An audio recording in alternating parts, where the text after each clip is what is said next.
राजा का अहंकार और रानी का बलिदान। अवंतीपुर राज्य में राजा रणवीर सिंह और उनकी धर्मपरायण पत्नी रानी पद्मावती का राज था। राजा अपनी प्रजा से प्रेम करते थे, लेकिन उन्हें अपने ज्ञान और निर्णयों पर अटूट अहंकार भी था। एक दिन राज दरबार में एक ज्योतिषी आया। उसने राजा की प्रशंसा करते हुए कहा, महाराज, आपकी कीर्ति तो तीनों लोकों में है, लेकिन आज रात आसमान में एक धूमकेतु कॉमेट दिखाई देगा। शास्त्र कहते हैं कि जब यह धूमकेतु राजा की राशि के ऊपर से गुजरता है तो राज्य पर भारी संकट आता है। इससे बचने का एक ही उपाय है कि राजा को आज रात राज्य की सबसे मूल्यवान वस्तु का त्याग करना होगा। राजा रणवीर हंसे। राज्य में सबसे मूल्यवान वस्तु तो मैं स्वयं हूँ, और मैं कहीं नहीं जा रहा। और मेरे बाद सबसे मूल्यवान है मेरा शाही खजाना। मैं उसका त्याग क्यों करूं? यह सब अंधविश्वास है। रानी पद्मावती ने हाथ जोड़कर विनती की, महाराज, कृपया इस चेतावनी को अनदेखा न करें। यदि शास्त्र कहते हैं तो इसमें कोई सच्चाई होगी। आप खजाने का 10वां हिस्सा ही दान कर दें, संकट टल जाएगा। राजा को क्रोध आ गया। रानी, तुम एक स्त्री होकर मेरे निर्णय पर संदेह करोगी? मैंने कह दिया यह अंधविश्वास है तो है। अगर कल सूर्यास्त तक राज्य पर कोई संकट नहीं आया तो तुम्हें अपनी इस धृष्टता की सजा मिलेगी, और अगर संकट आया तो मैं अपना मुकुट त्याग दूंगा। रानी पद्मावती जानती थीं कि राजा का अहंकार राज्य को ले डूबेगा। वह चुपचाप अपने कक्ष में गईं। वह गर्भवती थीं और अपने आने वाले बच्चे के भविष्य के लिए चिंतित थीं। उन्होंने गुप्त रूप से अपने सबसे वफादार मंत्री को बुलाया। मंत्री जी, रानी ने अपने गले से अपना विवाह का सबसे कीमती हार उतारते हुए कहा, यह राजमाता का हार है और इस समय राज्य की सबसे मूल्यवान वस्तुओं में से एक है। इसे ले जाओ और आज रात महल के गुप्त खजाने से 1000 सोने की मोहरें और निकालो। यह सब लेकर तुम राज्य की सीमा के बाहर किसी दूसरे राज्य के व्यापारियों को बेच दो और उस धन से हमारे राज्य के गरीबों के लिए अनाज खरीदकर भिजवा दो। यह सब सूर्योदय से पहले हो जाना चाहिए। मंत्री ने रानी के आदेश का पालन किया। अगली सुबह दरबार लगा। राजा रणवीर सिंह विजयी मुस्कान के साथ सिंहासन पर बैठे। देखो रानी, रात बीत गई, धूमकेतु चला गया और राज्य पर कोई संकट नहीं आया। तुम्हारा भय व्यर्थ था। अब शर्त के अनुसार तुम सजा की भागी हो। तभी खजांची कोषाध्यक्ष दौड़ता हुआ आया। महाराज, गजब हो गया। रात में शाही खजाने से 1000 मोहरें और महारानी का पुश्तैनी हार चोरी हो गया। राजा की आंखें क्रोध से लाल हो गईं। उन्होंने रानी पद्मावती की ओर देखा। तो यह था तुम्हारा संकट? तुमने मेरा खजाना लुटवा दिया। तुमने मेरे राज्य की सबसे मूल्यवान वस्तु हार का त्याग कर दिया। रानी चुप रहीं। वह यह नहीं बता सकती थीं कि उन्होंने यह सब राजा की शर्त पूरी करने और राज्य को अनिष्ट से बचाने के लिए किया था। यदि वह कहतीं कि उन्होंने खुद यह त्याग किया है तो राजा का अहंकार उन्हें जीने नहीं देता। राजा ने इसे अपनी हार और अपमान समझा। रानी, तुमने मेरा विश्वास तोड़ा है। तुम्हें लगा कि तुम मुझसे अधिक बुद्धिमान हो। इस अपराध के लिए तुम्हें मृत्युदंड मिलना चाहिए, लेकिन तुम गर्भवती हो, इसलिए मैं तुम्हें देश निकाला देता हूं। राजा ने 2 सिपाहियों को बुलाया। इसे ले जाओ और राज्य के बाहर घने काले वन में छोड़ आओ। अगर यह वापस लौटी तो इसे मार देना। सिपाही रानी पद्मावती को लेकर काले वन की ओर। सिपाही रानी पद्मावती को लेकर काले वन की ओर चल दिए। वे रानी का बहुत सम्मान करते थे। जंगल के बीच पहुंचकर उन्होंने कहा, महारानी, हम आपको यहाँ मरने के लिए नहीं छोड़ सकते। हम राजा का नमक खाते हैं, पर आपका भी खाते हैं। रानी ने कहा, तुम्हें राजा की आज्ञा माननी होगी। तुम बस इतना करो कि मेरा यह कंगन ले जाओ और इसे किसी जंगली जानवर के खून में भिगोकर राजा को दिखा देना और कहना कि मुझे एक शेर खा गया। मेरी चिंता मत करो, ईश्वर मेरी रक्षा करेगा। सिपाहियों ने भारी मन से ऐसा ही किया। राजा रणवीर को जब रानी की मृत्यु का समाचार मिला तो उन्हें क्षण भर के लिए दुहक हुआ, लेकिन फिर वह अपने अहंकार में और राजकाज में व्यस्त हो गए। उधर रानी पद्मावती जंगल में भटक रही थीं। भूख और प्यास से उनका बुरा हाल था। कुछ दिनों तक वह फल पत्ते खाकर जीवित रहीं। एक दिन वह एक नदी के किनारे बेहोश होकर गिर पड़ी। उसी समय पास के चंद्रगढ़ राज्य के राजा इंद्रजीत शिकार खेलते हुए वहां पहुंचे। उन्होंने एक स्त्री को बेहोश देखा। उसके वस्त्र फटे थे, पर चेहरे पर अद्भुत तेज था। राजा इंद्रजीत दयालु और निःसंतान थे। उन्होंने रानी को होश में लाकर उनकी कहानी पूछी। रानी ने अपना नाम पद्मा बताया, पर अपने राज्य का नाम नहीं बताया। उन्होंने कहा कि लुटेरों ने उनका सब कुछ छीन लिया और उनके पति को मार डाला। राजा इंद्रजीत का हृदय पसीज गया। वह बोले, देवी, तुम मेरी धर्म की बहन हो।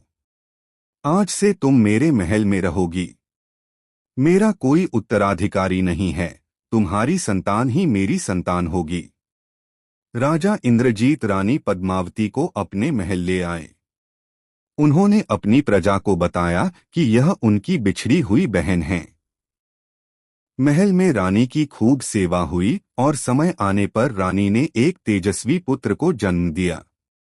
राजा इंद्रजीत इतने प्रसन्न हुए कि उन्होंने पूरे राज्य में उत्सव मनाया। उस बालक का नाम सूर्यदेव रखा गया। सूर्यदेव अपने मामा के यहाँ राजकुमारों की तरह पलने लगा। वह 7 साल का होते होते अत्यंत शरारती और निडर हो गया। उसे तीरंदाजी का बहुत शौक था। वह अक्सर महल के बगीचे में छिपकर सेवकों के सिर पर रखी पानी की मटकियों पर कंकड़ से निशाना लगाता और उन्हें फोड़ देता। राजा इंद्रजीत उसकी शरारतों पर हंसते थे। मेरा भांजा है, वीर ही होगा। जब सेवकों ने शिकायत की तो राजा ने सबके लिए पीतल के घड़े बनवा दिए। अगले दिन सूर्यदेव ने लोहार से कहकर लोहे की गोलियां बनवाईं और पीतल के घड़ों में भी छेद कर दिए। प्रजा उससे परेशान थी, पर राजा का भांजा होने के कारण कोई कुछ न कहता। एक दिन सूर्यदेव जंगल में अपने दोस्तों के साथ खेल रहा था। उसने मिट्टी का एक किला बनाया था और खुद उसका रक्षक बना हुआ था। तभी वहां से एक बड़ा काफिला गुजरा। वह सागर सेठ नाम के एक अमीर सौदागर का काफिला था, जो ऊंटों पर कीमती माल लादकर राजा इंद्रजीत से मिलने जा रहा था। सूर्यदेव ने अपना छोटा सा धनुष तान लिया और बोला, ठहरो, तुम मेरी सीमा में घुस आए हो। मुझे कर टैक्स दिए बिना तुम आगे नहीं बढ़ सकते। सागर सेठ हंसा। अरे लड़के, रास्ता छोड़। मैं तेरे राजा से मिलने जा रहा हूं। मैं ही यहाँ का राजा हूँ, सूर्यदेव ने जिद की। सागर सेठ को क्रोध आ गया। उसने सोचा यह कोई जंगली लड़का है। उसने सूर्यदेव को एक थप्पड़ मार दिया और उसका मिट्टी का किला तोड़ दिया। सूर्यदेव रोता हुआ महल पहुंचा और अपने मामा राजा इंद्रजीत से शिकायत की। मामा जी, एक सौदागर ने मुझे मारा और मेरे किले को तोड़ दिया। राजा इंद्रजीत आग बबूला हो गए। उन्होंने तुरंत अपनी सेना को आदेश दिया और सागर सेठ के काफिले को घेर लिया। सागर सेठ यह देखकर घबरा गया कि यह वही लड़का था। वह राजा के पैरों में गिर गया। महाराज, मुझसे भूल हो गई। मैं नहीं जानता था कि यह आपका भांजा है। राजा ने उसे दंड के रूप में 100 सोने की मोहरें देने को कहा। सागर सेठ ने तुरंत मोहरें दे दी और राजा से क्षमा मांगी। राजा इंद्रजीत उसे क्षमा करके सम्मान के साथ महल में मेहमान बनाकर ले आए। महल में रहते हुए सागर सेठ की नजर रानी पद्मावती पर पड़ी। रानी की सुंदरता देखकर उसकी नीयत खराब हो गई। वह सोचने लगा, यह स्त्री तो मेरे महल की शोभा बननी चाहिए। उसने रानी पद्मावती से मिलने का बहाना ढूंढा। वह रानी के पास गया और हाथ जोड़कर बोला, रानी जी, मैंने आपके पुत्र पर हाथ उठाकर पाप किया है। मैं शर्मिंदा हूँ। आप मेरी धर्म की बहन बन जाइए और मुझे क्षमा कर दीजिए। रानी पद्मावती बहुत भोली थीं। उन्होंने उसे क्षमा कर दिया। सागर सेठ ने कुछ दिन और महल में रहकर राजा इंद्रजीत का विश्वास जीत लिया। एक दिन उसने राजा से कहा, महाराज, आपने मुझे इतना सम्मान दिया। मैं चाहता हूं कि मेरी बहन पद्मावती और भांजा सूर्यदेव कुछ दिनों के लिए मेरे नगर रत्नद्वीप चलकर मेरा घर पवित्र करें। मैं उन्हें अपने नगर का वैभव दिखाना चाहता हूं। राजा इंद्रजीत ने सोचा, बहन का मन भी बहल जाएगा। उन्होंने रानी को जाने की अनुमति दे दी। सागर सेठ ने रानी पद्मावती और सूर्यदेव के लिए एक सजी हुई पालकी तैयार करवाई और अपने काफिले के साथ चल दिया। जैसे ही काफिला चंद्रगढ़ की सीमा से बाहर निकला, सागर सेठ ने अपने सैनिकों को पालकी घेरने का आदेश दिया। रात में जब एक जंगल में डेरा डाला गया, तो सागर सेठ रानी पद्मावती के तंबू में घुस आया। रानी ने घबराकर कहा, भैया, आप यहाँ इस समय?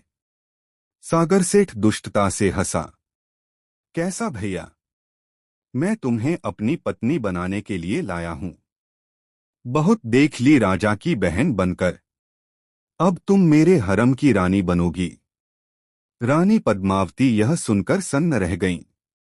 उन्हें समझ आ गया कि वह एक बहुत बड़े धोखे का शिकार हो चुकी हैं। रानी ने चतुराई से काम लिया। वह जानती थीं कि इस समय क्रोध करने से बात बिगड़ जाएगी। उन्होंने आंसू पोंछते हुए कहा, सेठ जी, मैं एक अबला स्त्री हूं। जैसा आप कहेंगे वैसा ही होगा। लेकिन मैं एक राजघराने की स्त्री हूं। आपकी पत्नी बनने से पहले मुझे अपनी कुलदेवी की पूजा करनी होगी। यह पूजा मुझे अपने पुत्र के साथ नदी के किनारे एकांत में करनी होती है। कृपया मुझे आज्ञा दें। सागर सेठ रानी की सुंदरता में अंधा हो चुका था। उसने सोचा कि अब यह भागकर कहाँ जाएगी। वह बोला, ठीक है, लेकिन मेरे दो सबसे भरोसेमंद पहरेदार तुम्हारे साथ जाएंगे। रानी पद्मावती अपने पुत्र सूर्यदेव का हाथ पकड़कर नदी किनारे गईं। दो पहरेदार कुछ दूरी पर खड़े हो गए। घना अंधेरा छाया हुआ था। रानी ने अपने बेटे के कान में फुसफुसाया, बेटा, आज तुम्हारे पराक्रम दिखाने का दिन है। जैसे ही मैं इशारा करूं, तुम नदी में कूद जाना और तैरते हुए उस पार निकल जाना। रुकना मत, सीधा अपने मामा राजा इंद्रजीत के पास जाना और उन्हें इस धोखेबाज की सारी करतूत बता देना। क्या तुम यह कर पाओगे? 7 साल के सूर्यदेव की आंखों में भय नहीं, क्रोध था। उसने कहा, हाँ माँ, आप चिंता न करें। रानी ने पूजा का ढोंग रचा और फिर अचानक जोर से चिल्लाई, अरे, वह देखो, नदी में कैसा भयंकर मगरमच्छ है। जैसे ही दोनों पहरेदारों ने चौंककर नदी की ओर देखा, रानी ने सूर्यदेव को पूरी ताकत से पानी में धकेल दिया और बोली, भाग बेटा, रुको मत। जब तक पहरेदार कुछ समझ पाते, सूर्यदेव अंधेरे में तैरता हुआ नदी के पार पहुंचने लगा। पहरेदार क्रोधित हो गए। उन्होंने रानी पद्मावती को पकड़ लिया और सागर सेठ के पास ले गए। सागर सेठ जब सूर्यदेव के भागने की बात सुनी तो वह आगब बूला हो गया।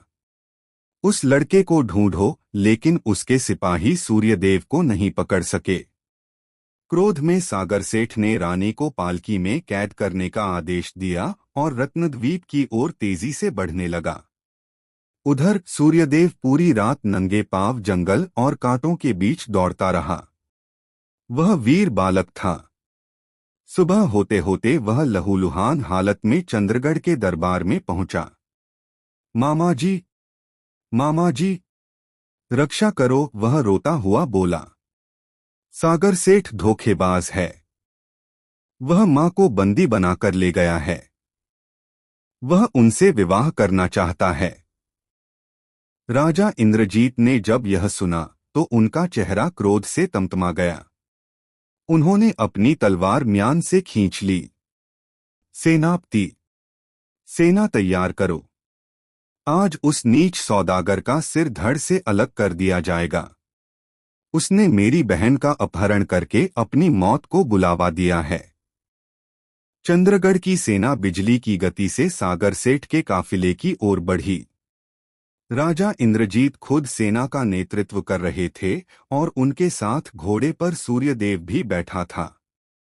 राज्य की सीमा पर ही उन्होंने सागर सेठ के काफिले को जा घेरा। एक छोटी सी लड़ाई हुई और सौदागर के सारे सिपाही मारे गए या भाग गए। राजा इंद्रजीत ने सागर सेठ को ललकारा।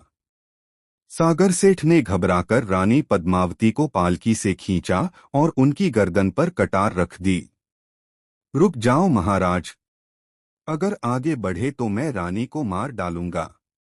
तभी सूर्यदेव ने वह कर दिखाया जो किसी ने सोचा न था। उसने अपनी जेब से वह गुलेल निकाली जिससे वह घड़े फोड़ा करता था। उसने बिजली की गति से एक नुकीला पत्थर गुलेल पर चढ़ाया और निशाना साधकर सीधा सागर सेठ के हाथ पर मारा। पत्थर लगते ही कटार सेठ के हाथ से छूट गई। अगले ही पल राजा इंद्रजीत ने छलांग लगाई और सागर सेठ को धरती पर पटक दिया। सैनिकों ने उसे बंदी बना लिया। रानी पद्मावती सुरक्षित थीं। वर्ष बीतते गए। सूर्यदेव अब 20 वर्ष का एक वीर और गुणी युवक बन गया था। राजा इंद्रजीत उसे अपने पुत्र से भी अधिक मानते थे। लेकिन राज्य की प्रजा और दरबारियों में कानाफूसी होने लगी थी। राजा का कोई अपना पुत्र नहीं है। क्या एक भांजा चंद्रगढ़ का राजा बनेगा? रानी पद्मावती ने यह सब सुन लिया। उन्होंने फैसला किया कि अब सूर्यदेव को उसका असली हक दिलाने का समय आ गया है।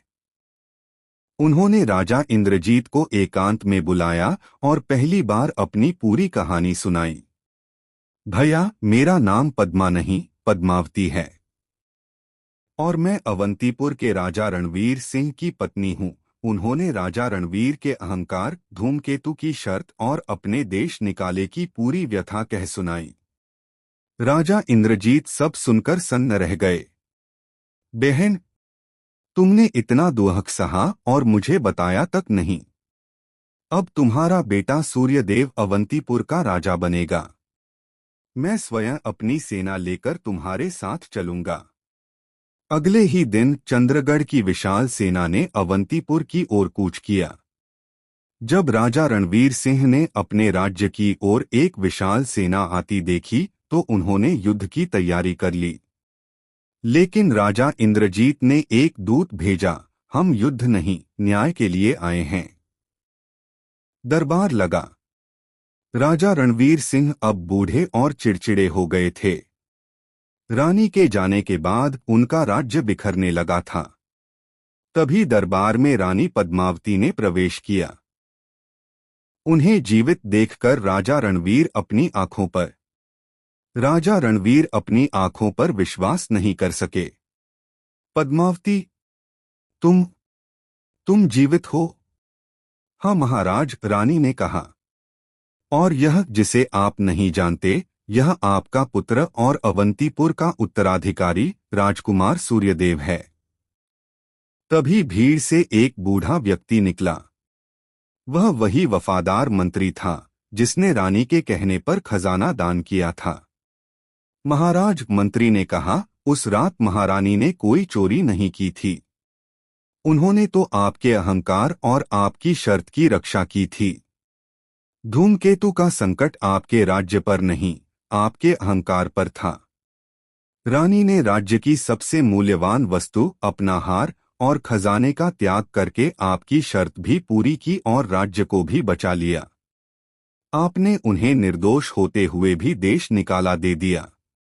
सच्चाई सुनकर राजा रणवीर सिंह का सारा अहंकार एक पल में चकनाचूर हो गया। उन्हें अपनी गलती का एहसास हुआ। वह अपने सिंहासन से उतरे और अपनी पत्नी और पुत्र के चरणों में गिर पड़े। रानी, मुझे क्षमा कर दो। मैंने तुम्हारे प्रेम और बलिदान को नहीं समझा। रानी पद्मावती ने अपने पति को उठाया और क्षमा कर दिया। राजा रणवीर ने अपने पुत्र सूर्यदेव को गले लगाया और अपना मुकुट उतारकर उसके सिर पर रख दिया। आज से अवंतीपुर का असली राजा, उन्होंने घोषणा की, राजा सूर्यदेव है। पूरी प्रजा ने रानी पद्मावती और नए राजा सूर्यदेव की जय जयकार की। राजा इंद्रजीत ने अपनी बहन को उसका राज्य वापस दिलाकर अपने धर्म का पालन किया और इस तरह अहंकार की हार हुई और धर्म की जीत हुई है।